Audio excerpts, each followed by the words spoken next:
Ibinahagi nga ng SMNI ang nasabi nga pong nakaraan na Kalimudan Festival sa Sultan Kudarat. Hindi naman maitatanggi na talagang pang world class ang nasabi nga pong pag-prepare ng stage pa lang, ang mga lightnings, and of course talagang makikita mong pinaghandaan nila na ang mga tao ay masulit ang pagpunta doon. Hindi lang yan dahil nakisama ang panahon. At nagtrending sa social media ang SB19 sa haraya sa Kalimudan with SB19 ay humakot po ng 47.6 thousand posts ang nasabi nga pong performance ng SB19 doon. Nakahuli-hulihan nga pong nag-perform at kahit napakatagal ay nagtiyaga ang mga tao na panuurin at antayin ng SB19. Makikita mo rin ang napaka-energetic na performance ng SB19 dahil na rin talaga sa napakagandang sounds, lightnings at sabi nga natin yung stage.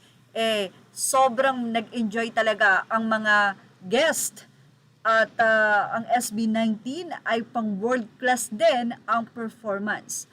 Actually, viral sila sa social media. Sabi nga natin sa Twitter ay nag-trending sila, music number 1 trending, SB19 Kalimudan 2025 with 11.8 thousand posts. Kung di tayo nagkakamali, ay 5 ang kinanta ng SB19 at sabi nga natin, ang boses nila ay talaga namang hindi nagbago, walang minalat at hindi lang sila kumakanta dahil nagsasayaw at nakakapagod nga po yun. Kasama ng SB19 of course, ang kanila nga pong kasalo sa lahat ng kanilang tagumpay ang W3.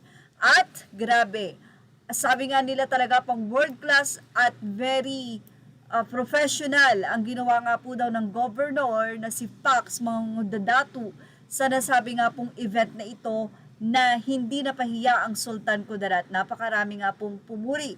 Sabi pa ni Bell Saints, congrats to organizers and team behind Hiraya sa Kalimudan Show. You proved that Sultan Kudarat is a powerhouse in festival production. Haraya sa Kalimudan with SB19. Say pa nila, grabe yan, parang K-pop ang production plus high quality pa yung live nila.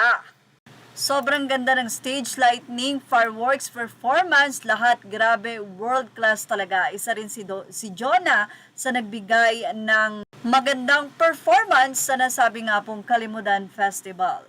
At syempre, ayon po sa update, sa ngayon po ay milyon na ang views ng nasabi nga pong live na ito ni Gov Pax. Syempre, sobrang nag-viral nga kasi sa social media at nagpasalamat din ang SB19 sa patuloy na pagsuporta. Daghang salamat Sultan Kudarat.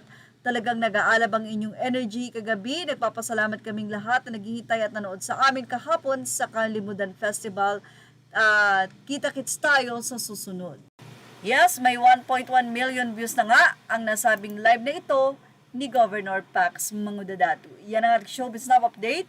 Images are all credit to the rightful owners. Please like, share, and subscribe.